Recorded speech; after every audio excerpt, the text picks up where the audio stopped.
creaky, can you hear it? Shit was getting grungy. They're gonna be the biggest thing since Van Halen.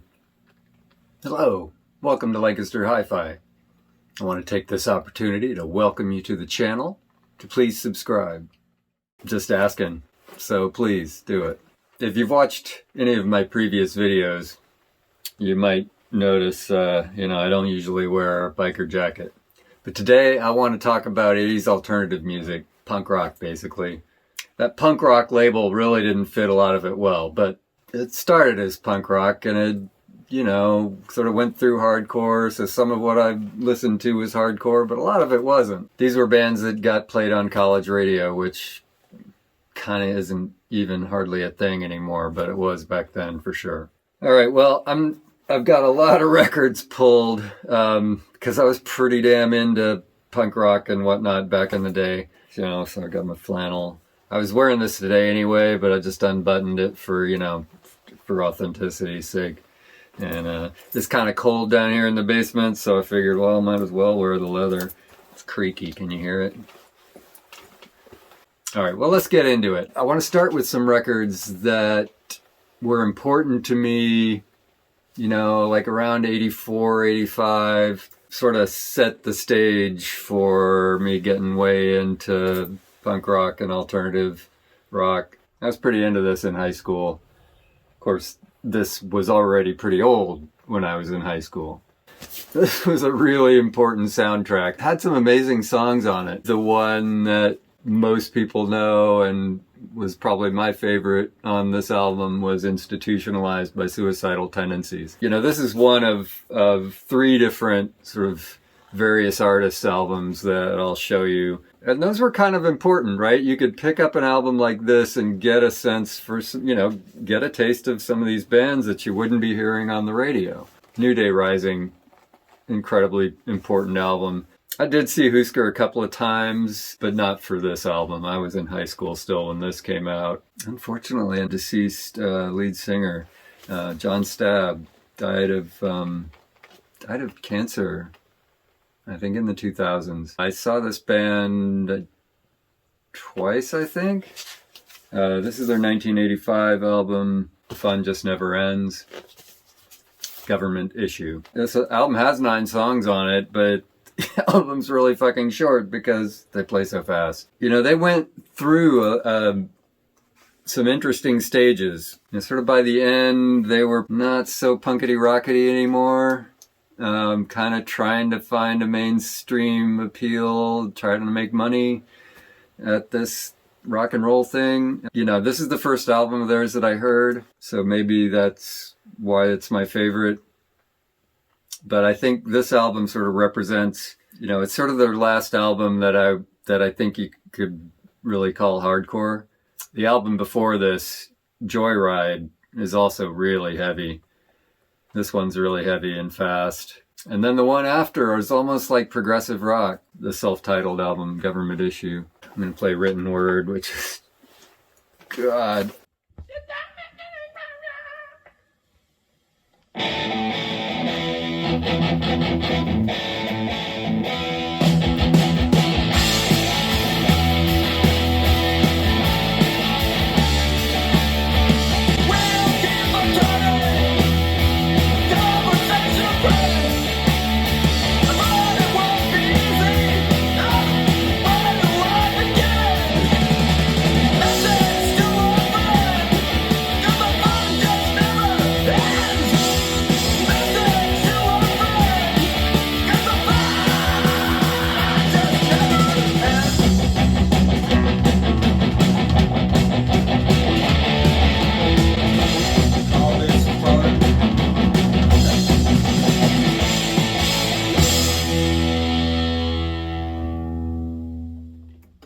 I saw them twice. I'm not 100% sure of the order of things, so anyway. I think the first time was at TT the Bears, summer of 87, I think. Yeah, so TT the Bears place in Cambridge. Oh my God. I mean, so they were a serious DC hardcore band. You can hear Stab never really stopped singing like a hardcore singer. earlier albums are straight up hardcore, like Boycott Stab, serious hardcore album, Legless Bull EP.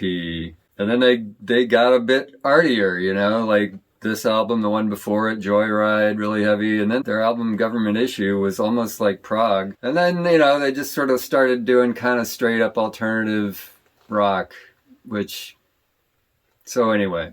So I saw them in, I guess that would have been summer of 87. I think I saw them again in like fall of 87. Kind of scary, kind of a scary show. A lot of skinheads there. Pretty violent mosh pit. Like, you know, not just sort of like, oh, hey, everybody's, you know, but the whole like fists flying shit. So I'm standing there in the back of my head. I turn around. Oh my God, it's this skinhead. He's ripped, right? He's like 6'4", no shirt on, combat boots, suspenders, shaved head, you know, serious skinhead. And he's just sitting there, his arms folded like this. Because I'm turning around like, what the fuck? He's just like, okay, and I just turned back around because, yeah, nope, not going anywhere with that one. Yeah, I didn't know where to put Squirrel Bait. This particular record's like 1986, but I wasn't into it in 1986. I don't think I got this album until late 80s, maybe even early 90s. Great album, love it. Long Live the New Flesh, the Eastern Dark.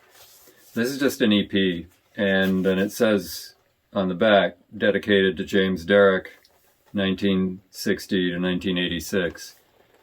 And this came out in 87, I believe. I'm going to play I Don't Need the Reasons.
What might have been?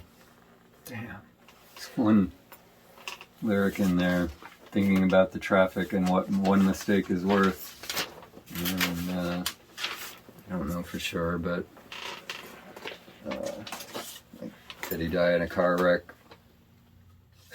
Great EP, you know. I think there's more released, some of it live. This is an amazing EP that I was way into in summer of 87. My friend Mark Blitz said, you gotta come with me to see this band. They're named Dinosaur. I think they're from Western Mass.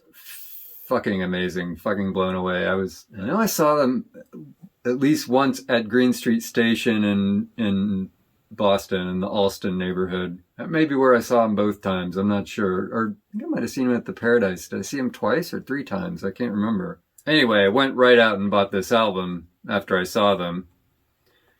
Fuck.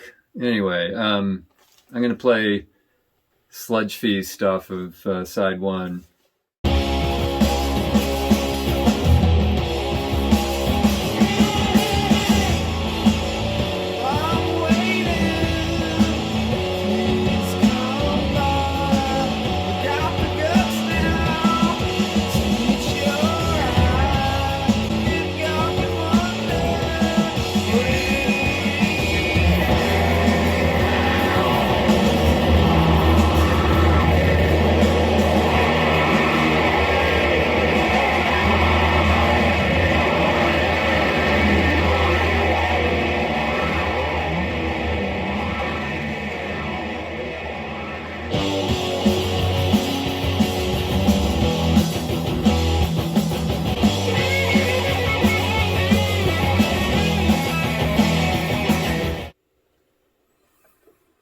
three-piece, Jay Mashis, Lou Barlow, and Murph on drums.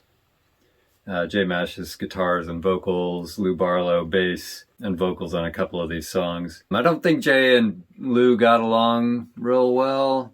Nah, I don't know why, but whatever. Barlow went on to form Sebadoh. I just got to describe, the look of this band. Okay, so Mashis, like really long hair, like waist long hair. Maybe I'm making this up in my head, but I seem to remember watching him set up his pedals. But in any case, he had like this semicircle of pedals around him. And then Barlow played a Rickenbacker bass. That's essentially the rhythm guitar you're hearing. That's Barlow playing chords on the Rick. I don't know, he might have used the Ricko sound, Rickenbacker basses you can actually play in stereo. So that's the thing. So maybe he's like putting, one pickup through heavy distortion and the other pickup playing it cleaner. I don't know. Really amazing band. Flaming Lips. Oh my God, the Flaming Lips. Oh my God.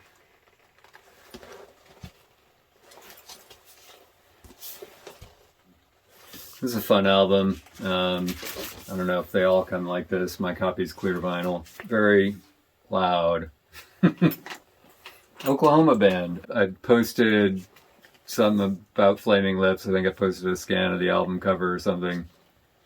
Talking about how, this band in the 80s kind of made life tolerable in the flyover states. They're from Oklahoma. My friend Jamie commented on the post that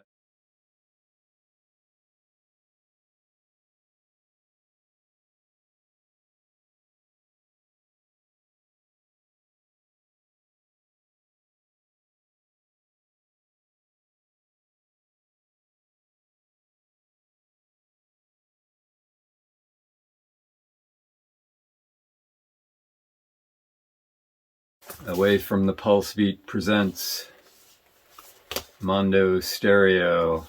Let's see, this had a song by Mudhoney, B-A-L-L, I don't remember them, Horny Genius, Jad Fair and David Fair and Daniel Johnston, Sylvia Juncosa, Green, Lazy Cowgirls,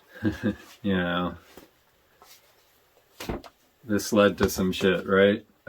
Beat Happening of Cabbages and Kings, Halo of Flies. Ooh, I'm really tempted to play that one. Boys from Nowhere, Mirrors, Urge Over Killdozer, and Bill Biebenbopper. He's had some really good songs on it. It was really, one of those kind of necessary albums because, again, none of this stuff got airplay. So to discover music, often the thing to do would be to buy one of these samplers from a record label. Yeah, this album fucking rocks. Alright, I think I want to play the first song.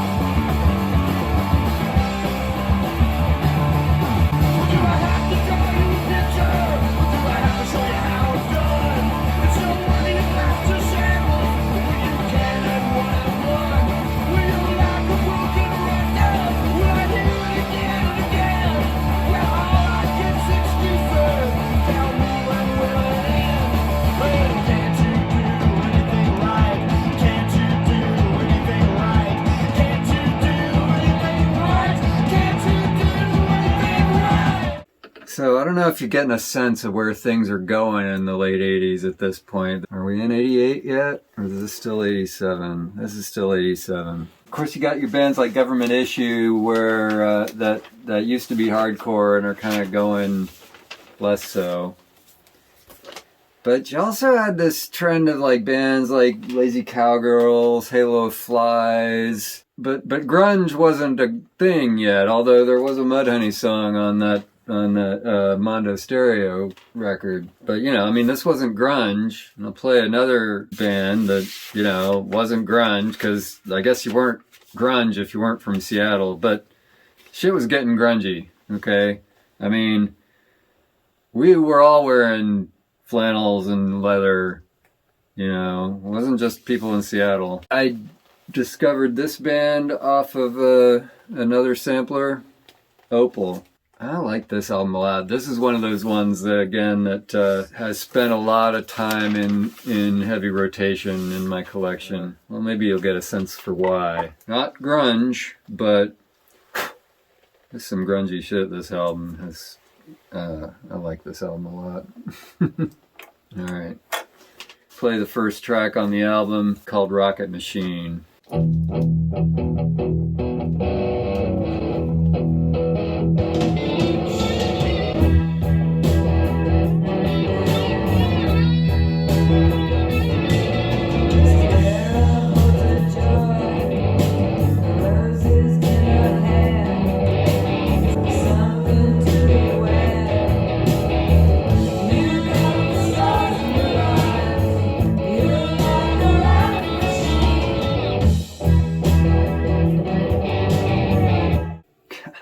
This album. I actually forgot to tell you the name of it.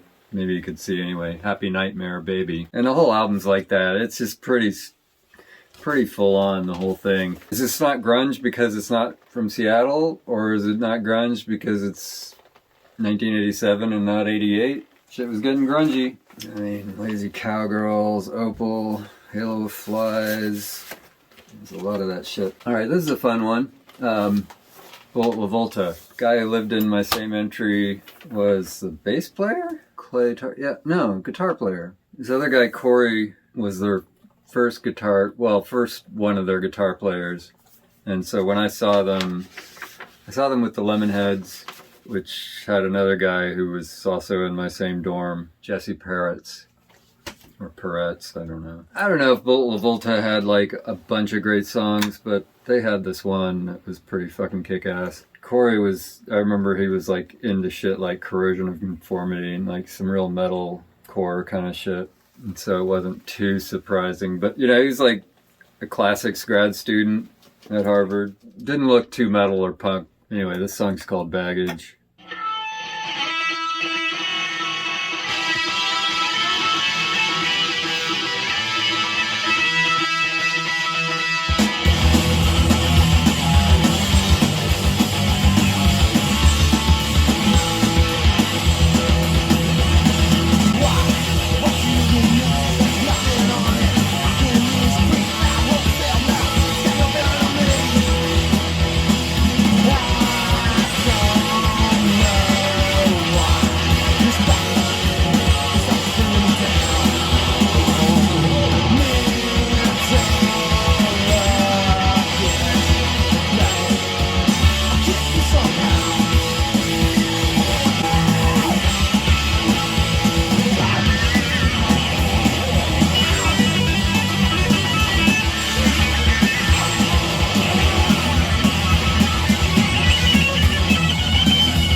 They were fun. Corey was a trip, man. That might even be a picture at the show that I saw him at. Yeah, they went on to do some more albums. I don't know. I didn't really keep up with them. We didn't have that fancy internet that y'all got now. So finally, grunge. Mudhoney. Now I know, most people didn't really hear about grunge until Nirvana and Pearl Jam. By the time Nirvana and Pearl Jam came around, I was kind of over grunge. In fact, I could have seen Mudhoney, but I was kind of over them. Whatever. I don't know. Maybe I was just too full of myself or something. This is a fun album. I think this is really just an EP, actually. Came out on Sub Pop. Super Fuzz Big Muff. This was definitely the shit when this came out. Damn, this was the shit. Mudhoney was the shit. Got several 7-inch EPs from them. I'm just going to play the first track and I'll just show you some of the 7 inches that I've got of them.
1988.